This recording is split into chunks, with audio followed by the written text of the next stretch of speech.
શું નામ છે તમારું? રોહનભાઈ. ઓકે ભાઈ, આ જે મરચી છે એ કઈ જાત છે? ગૌરી. ગૌરી. અને એનું આપણે જે પ્લાન્ટેશન કર્યું, યાને કે અત્યાર સુધી પ્લાન્ટેશન કર્યા ને અત્યાર સુધી દિવસો કેટલા થયા? 37 દિવસ થયા. અચ્છા, 37 દિવસમાં આપણે ફર્સ્ટ ડ્રિન્ચિંગ એક અઠવાડિયામાં કર્યું હતું, બરાબર. ફરી પાછું બીજા અઠવાડિયે એક ડ્રિન્ચિંગ કર્યું, 19 પછી સાથે 12 એકસઠ, બરાબર. હવે ત્રીજું ડ્રિન્ચિંગમાં જે તમને મેં સિદ્ધિ એગ્રો ઇન્ડસ્ટ્રીઝની જે તમને પ્રોડક્ટ આપી, બરાબર, એ તમને આ જે છે પકડો, 7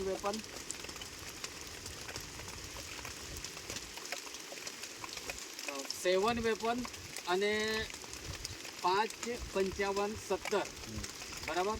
એ ઉપયોગ કર્યાને તમે સમજી લો અઠવાડિયું થયું.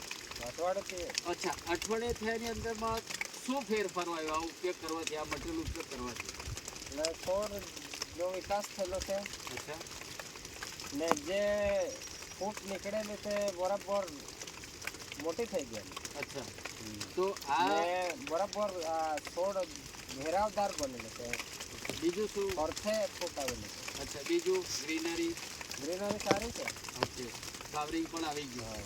હવે okay, thank you very much. હવે છે ને આપણે જરા ફ્રૂટ જોઈ લઈએ. નજીકથી લાવજો.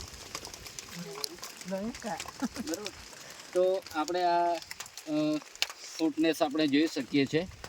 કિસાન મિત્ર કે બ્રાન્ચીસો બહુ સરસ છે. એટલે ટોટલી આ છોડ કેટલા છે?